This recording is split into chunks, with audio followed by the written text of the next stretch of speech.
Hey, what's going on? It's Tony the Whipping Boy, and this is my first ever T-Ravs with Tony the Whipping Boy. My first guest today is Judah and the Lion. What's up? How you guys doing, man? What's up? So basically, we're here at Three Kings Public House, and toasted raviolis is a St. Louis tradition. It was born here in St. Louis, and a lot of people don't know about it. So it's kind of like one of our little hidden secrets. So we like to introduce you guys to toasted raviolis, so we brought those here. Are these the same? These are beef, and those are chicken. Perfect. Wow. They both look equally good. You know our way. You know the way to our hearts. Well, Let me just say that. You're men. It's food, obviously. So go ahead and introduce yourselves. I'm Judah. I'm Brian. I'm Nick. James. You owe me a ravioli. I'm Brian. So you guys are playing tonight at the Del Mar Hall. It's a sold-out show. Congratulations. Thanks. You guys were here for Lou Fest last year. How much has changed since Lou Fest and today, March 24th? Well, as far as sound goes, we actually sound very similar, but we've made a lot of, I don't know, what do you say, progression, I guess, as far as growth for the band, and we've been on a lot of tours since then, or I guess one big tour that we did with 21 Pilots, and then announced another big tour that we're going on this summer with Incubus and Jimmy World, and then kind of had 4 more songs attached to the already record that we had out, and yeah. All right. Well, so one of the things that I listened to the whole album, and one of the things that sticks out to me is nothing I've ever heard before is on this album. And I really think that's really cool, and it kind of makes me think that you guys have a lot of different musical influences. So and I did a little research, so I know you guys are were raised on country music and hip hop and rock. What was your first country music album, hip hop album, and rock album? We should answer individually, I guess. Or just throw them out there. It doesn't matter. Yeah, I wasn't as much into country as much as bluegrass. Once I moved to Nashville, I got into more country. But I'll say Nickel Creek was kind of my first country folk bluegrass group for me. And then My brother had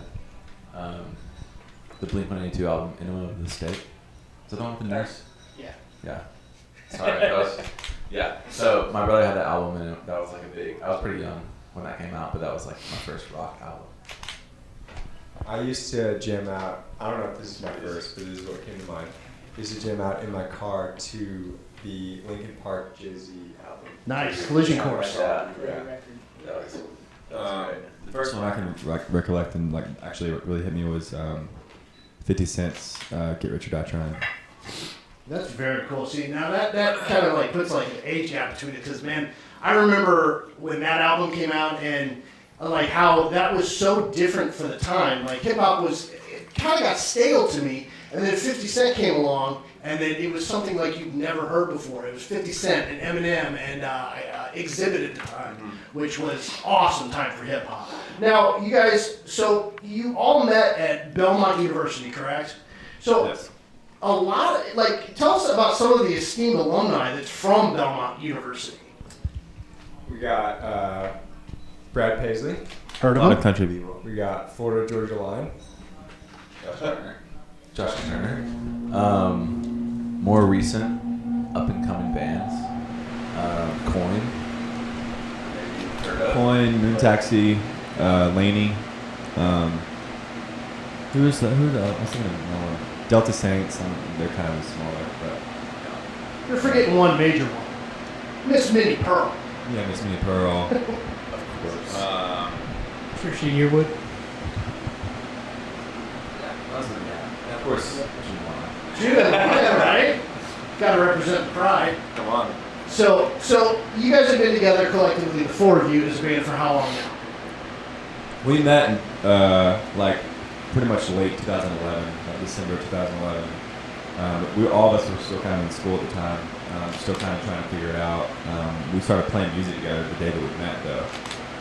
So as far as starting the band and started playing music together, it's been about 5.5, 6 years now.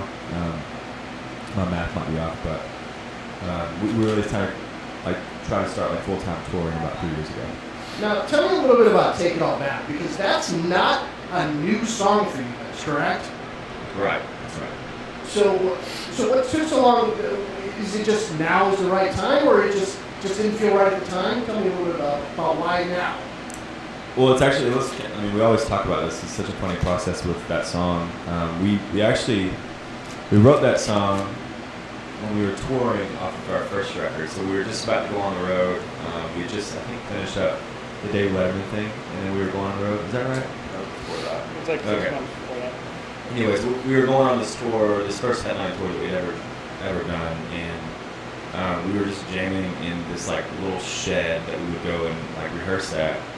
And we were playing one of our older songs, and Nate started vamping on this like banjo riff that really kind of struck me. And he was doing it for another song that we were rehearsing at the time, and I was like, man, let's just like, we were so like sick of rehearsing these songs and kind of like going through all the chords and stuff. I was like, can we just like play something different, just to have like a little bit of fun? And literally the next like 3 minutes, we had that song written from that moment on. So we actually played that song on that tour as well. So that song has been around. We've been playing that song live for a year and a half before it came out. And then when it came out, it's like 7 months later was when the whole radio kind of thing happened. So it's just kind of like, it's been this process of rebirth of Take It All Back, which is kind of cool. That's very cool. There's also, if you, I noticed on iTunes that there's a symphony version. It's beautiful. It's completely different than, again, like I said, everything you guys do, it sounds completely different from the next. And the symphony version of that song is, it's almost, I want to say like haunting, if you will. So, getting back to, you mentioned you guys had done Letterman. I know that you guys also done Conan and James Corden. Who's got the best caterer? I would say Conan had more options. Gordon had more drink options. That's true. Yeah. And I would say Conan had a better, like, what was it? Was it PlayStation? He had a big old flat screen, like a rad, video game. Yeah. It's that cable TV money. Gordon had a really good salad, though. And he had a really good salad.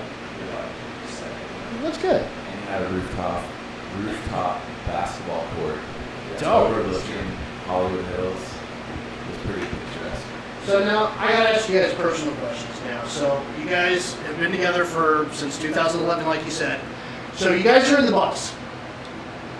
One of you four guys are playing music. Who has the worst taste in music? The answer is probably me. Nate doesn't. I think Juice does before. Nate doesn't have the worst taste in music. Nate has great taste in music.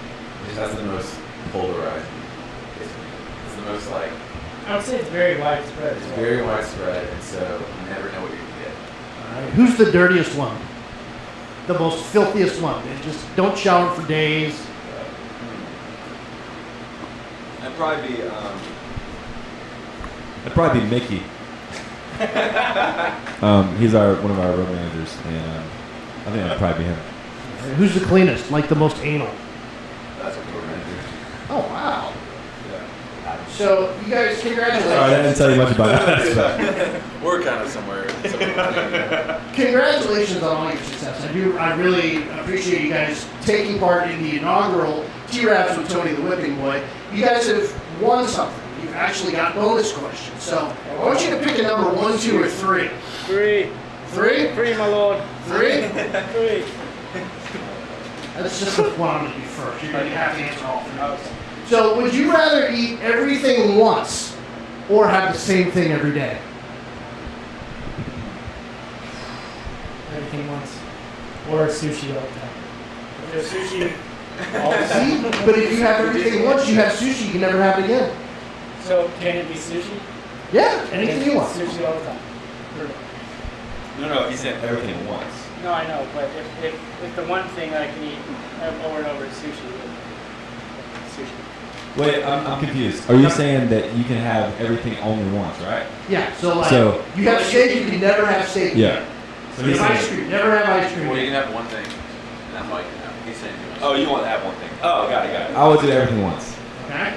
What about you? Same? I would. It's kind of a hard choice between ice cream all the time and everything else. And dying. Or you could be having toasted raviolis every day for the rest of your life. That's true. That's not bad. That's true. I'll go everything else. All right. So let's go with the next bonus question. What's the greatest movie of all time? Cool Runnings. City Godfather. Father? Oh, kind of Monte Cristo. Man Before Time, Jim. I'm sorry, you're actually wrong. The greatest movie of all time is Animal House. Animal House. That was my second choice. And finally, this is a tough one. When's the last time you cried? Yesterday. After this interview? I think I teared up this morning when I had to wake up at 6 a.m. Because I was like, I think I just went to bed like a couple minutes ago. When's the last time you cried? I was probably really tired a couple days ago. I think I listened to some really sappy, like Rascal Flatts song or something. I started tearing up. It was weird. I think I started tearing up yesterday telling the story during our meet and greet. It was about this like band that one of our songs had like really touched him, him and his brother. Yeah. Cry a lot. There's nothing wrong with it. If you asked us this question yesterday, probably would have been a little further back, but mine was last night, actually. We had a little kid, he's 5 years old, that came in. He gets part of the Make-A-Wish Foundation. I don't know what illness he had, but terminally ill. And he came to our show as his wish. We got to meet him and hang out, and that was really sweet. But That's incredible. that's the first time anything like that has really happened. I don't know. I didn't know what to think. It was such an honor. All right, that's great. And I'm gonna be fair with you guys. Have you seen the movie Moana? Not yet. Oh boy, Planning on it. the waterworks came. The waterworks came for this. I'm not gonna lie. Okay. She when she finds her way and I'm just gonna leave it at that. Good for you. That's awesome. There's no spoilers. It's a Disney movie. You know it's Good for you, dude. All right. So I want to thank you guys for stopping by for again the first ever Tony the Whipping T-Ravs with Tony the Whipping Boy. I want to thank definitely Three Kings Pub House for letting us do this, and congratulations on all your success. Have a great show tonight. Thanks so much. Congrats on the inaugural thing. Peace out.